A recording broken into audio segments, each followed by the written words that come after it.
Wabarakatuh. Selamat malam teman-teman semua. Kami dari kelompok 4, saya atas nama Muhammad Yamin, kemudian ada Bang Christian, Kakak Devi, sama Kak Seperlina dan Kak Okta. Di sini kami akan menjelaskan materi tentang visualisasi informasi. Baik, kepada Bang Christian, kami persilahkan. Baik, langsung saja judul pembahasan kami yaitu visualisasi informasi. Terlebih dahulu visualisasi. Visualisasi merupakan penggunaan komputer pendukung, penggambaran data visual interaktif untuk memperkuat pengamatan. Definisi visualisasi adalah metode menggunakan komputer untuk mentransformasikan simbol menjadi geometrik dan memungkinkan peneliti dalam hal mengamati simulasi komputasi yang dapat memperkaya proses penemuan ilmiah sehingga dapat mengembangkan pemahaman yang lebih dalam dan tak terduga. Informasi adalah sekumpulan data atau fakta yang diorganisasi untuk diolah dengan cara tertentu sehingga mempunyai arti bagi penerima. Dengan kata lain, visualisasi informasi itu sendiri berarti rekayasa dalam pembuatan gambar, diagram, grafik, atau animasi untuk penampilan suatu informasi. Secara umum, visualisasi dalam bentuk gambar baik yang bersifat abstrak maupun nyata telah dikenal sejak awal dari peradaban manusia. Untuk teman kami persilahkan melanjutkan membacakan hasil diskusinya. Tujuan visualisasi informasi. Tujuan visualisasi informasi ada 3, mengeksplor, 1 mengeksplor, 2 menghitung, 3 menyampaikan. Jadi tujuan visualisasi ada 3, mereka mempunyai kegiatan masing-masing. Kegiatan eksplor dapat disebut juga mempelajahan atau pencarian adalah tindakan mencari atau melakukan penjelajahan dengan tujuan menemukan sesuatu yang baru.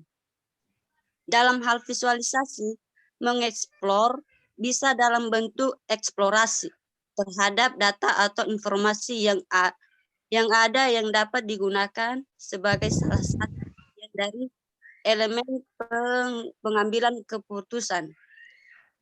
2. Kegiatan menghitung adalah kegiatan yang bertujuan untuk mendapatkan gambaran tentang dimensi atau bentuk suatu objek. Dalam hubungannya dengan visualisasi, menghitung dapat diartikan sebagai kegiatan melakukan analisa terhadap dapat ada dalam bentuk gambar seperti grafik dan tabel yang sudah terhitung, sehingga manajemen hanya perlu melakukan pengambilan keputusan dari data yang sudah terhitung. 3. Data mentah yang diolah lalu ditampil dalam bentuk seperti grafik merupakan bentuk penyampaian dengan cara pendekatan visual yang mana dapat membuat orang yang melihat gambar tersebut dapat dengan mudah menyimpulkan arti dalam gambar tersebut, karena secara umum data yang diolah dalam bentuk grafik lebih mudah dipahami karena sifatnya yang tidak berbelit-belit, melainkan langsung kepada poin yang dituju. Kepada teman kami dilanjutkan. Baik, kita masuk ke poin nomor 3, hierarki visualisasi. Apa itu hierarki visualisasi? Hierarki visualisasi merupakan urutan dari item-item, di mana item tertentu merupakan induk atau moyang dari item lainnya. Contoh pada sistem berkas. Nah, di sini ada 3, ada operating system ya, OS kayak Windows atau macOS. Terus di sini ada file system. Terus di dalam file system ada files.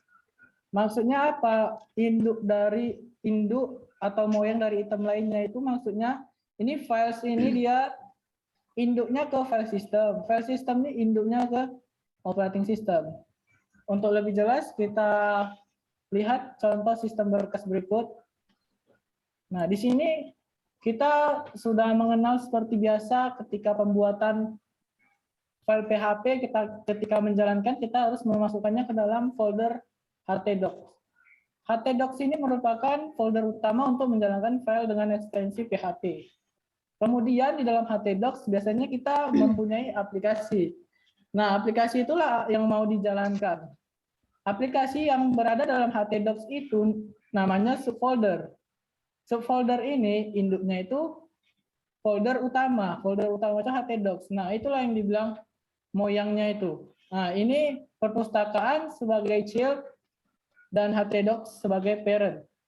Kemudian di perpustakaan ada file lagi namanya index.php dan edit.php. Kemudian untuk aplikasi stock of name ada vendor style CSS. Nah, vendor ini merupakan folder karena tidak ada ekstensi. Jadi, dia bisa lagi mempunyai child. Child itu anak. Jadi kalau misalnya dia bisa bersambung-sambung, terus bersambung, kemudian dia kembali ke nenek moyangnya. Nenek moyang itu siapa? Si htdocs itu. Nah, begitu contoh sistem berkas. Bentuk-bentuk hierarki visualisasi informasi itu ada 3. 1, tree atau pohon. Akar berada di puncak, daun-daun berada di paling bawah atau paling dasar. Ide lain alternatif seperti siops, hiperbolik, dan pohon kerucut. 3, representasi isi ruang atau tree map. Nah, ini bentuk pohon seperti ini. Nah, di sini gambarnya seperti ini untuk bentuk pohon. Kemudian kita lanjut ke siops. Gambarnya seperti ini. Bentar, biar kita besarkan. Nah, seperti ini untuk siops. Kemudian hiperbolik ini seperti kita menentukan geolokasi, misalnya kita sedang berada di mana. Nah, ini kota-kotanya misalnya gitu. Kemudian di sini ada pohon kerucut, bentuknya seperti ini. Baik, kalau sudah, kita lanjut lagi.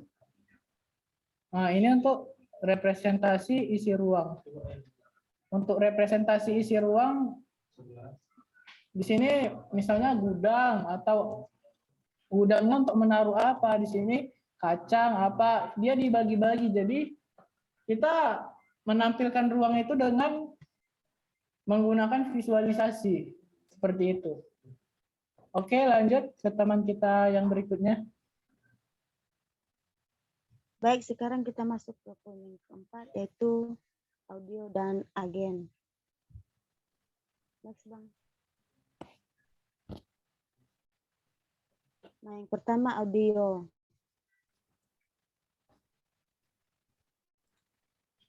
Audio ini sering disebut sebagai media komunikasi. Audio dalam sistem komunikasi bercirikan video, sinyal elektrik digunakan untuk membawa unsur bunyi, contohnya pada radio dan televisi. Nah, audio ini terbagi menjadi 2, ada audio speech dan audio non-speech. Audio speech ini speech dalam interface berguna untuk keadaan tangan user atau pengguna sibuk, mata user harus memperhatikan sesuatu kondisi yang tidak memungkinkan menggunakan keyboard. Nah, sementara audio non-speech ini, audio digunakan sebagai alarm dan warning atau status information. Contohnya, user dapat mengingat suara yang mencerminkan ikon tertentu, tapi bukan tampilan visualnya. Nah, yang kedua agen. Next, Bang. Nah, agen ini merupakan segala sesuatu yang dapat melihat, mengartikan, mengetahui lingkungannya melalui alat sensor dan bertindak melalui alat aktuator. Nah, agen ini ada 3 ya. Manusia sebagai agen, artinya mata, telinga, dan organ lainnya sebagai sensor, tangan, kaki, mulut, dan bagian tubuh lainnya sebagai aktuator. Yang kedua ada robot sebagai agen. Nah, artinya kamera dan penjejak inframerah sebagai sensor, berbagai motor penggerak sebagai aktuator.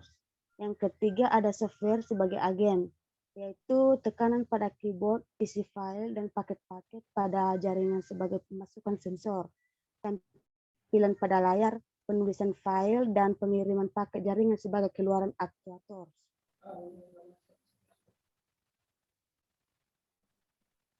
Lanjut.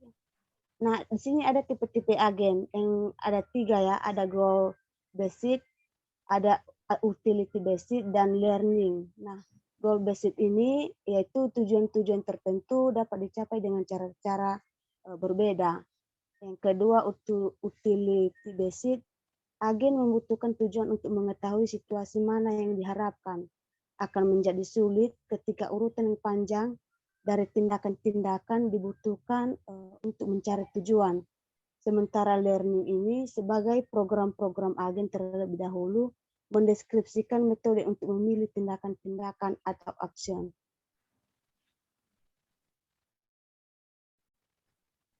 Lanjut, Bang. Oke. Sekian, kita lanjut untuk Kakak Okta.